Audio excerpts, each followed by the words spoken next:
Hi guys, my second vlog. I thought I'd do it from home today, just because I'm going out with a friend who's also got a bag.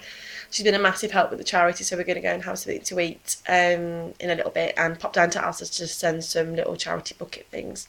I thought I'd chat to you today a little bit about how I felt before having the surgery, so how I felt when I was really poorly, and focusing on the actual exhaustion side of things. When I was poorly, about 10 months in, well, about a year into finding out that I was ill, I fell pregnant with my little boy, Teddy. If I show you a picture of him, look, he's beautiful. He's very beautiful. There he is. There's Teddy. Oh. So yeah, so I fell pregnant with Teddy. I'd been ill for about a year, and unfortunately I was being a bit silly. I was trying to get my ex-boyfriend back, and like young girls do, I did a couple of stupid things, and one of those stupid things actually turned into a really magical thing and ended up having a baby. Unfortunately my ex-boyfriend decided he didn't want to know, so it's a really emotional time, and also really poorly, and starting my new career as a teacher. I was doing my teacher training course, so just trying really hard not to let that get to me. And I remember I wrote a diary for Teddy, um, when I was pregnant, so he could read it when he was older, just explaining what was going on in a very child-friendly kind of way. You know, Daddy can't be here right now. Isn't he an asshole?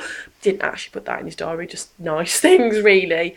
And one of the things now when I'm reading it is that I didn't, offhand comments like, feeling really tired today. Oh, I'm really tired, I'm exhausted today, and oh, I didn't go to work today because I felt ill. And I don't know many people that can ring in work and say, hey, you know what, I've not coming to work today because I'm just too tired. Because that's not good. It's not good enough, is it, when you ring work and say that, because they'd go, well, stop being lazy and get in. But it's not because we're lazy, it's because we're really ill and our body's fighting ourselves, because it's just cool like that. Um, and I remember reading it in my diary, like I was reading it last night, and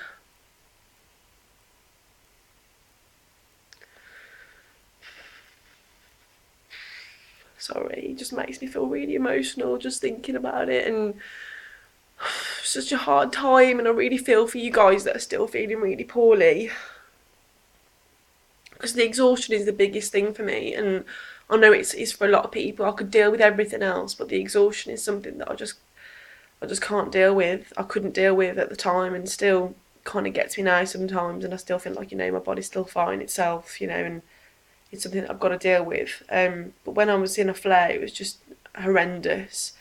Um, I suppose my only tips really that I can give, for you, is that you need to rest when you can, but also make sure that you get a good night's sleep and get out when you can. So if you're going to go for a walk, go for a walk. If that's the only thing that you can do on that day, that's the only spoon that you're going to use, your one spoon, then do it. If you are planning on going out with your friends, then okay, so you're not going to go out till 3 o'clock in the morning, but go out till 9 o'clock, or do something. Because one of the things that I'm trying to endorse with the charity is that even though you've got Crohn's, or even though you've got colitis or any sort of bowel disease, you need to live, because no one knows when you're going to get your answer. And trust me, you will get your answer, it will come. But you've also got to think, in this time, I'm still going to go out and live my life. So go out with your friends, go for a walk, go shopping with your mum or your dad, or whatever it is that you're going to do. Go to a football match and go and watch. And okay, so you're going to pay the next day, but you know what? Plenty of people go out and get drunk every Saturday night and pay for it on a Sunday. So, it's part of being young. Go out, have a fabulous time, and just know your limits, but don't sacrifice your life because of our crap bodies. Because the exhaustion really is something that is just crazy. Anyway, over and out, because I'm going to go out for some lunch now with my friend who's also got Crohn's. She's living life. She's living life even though she's poorly. So I'll chat to you soon, my friends.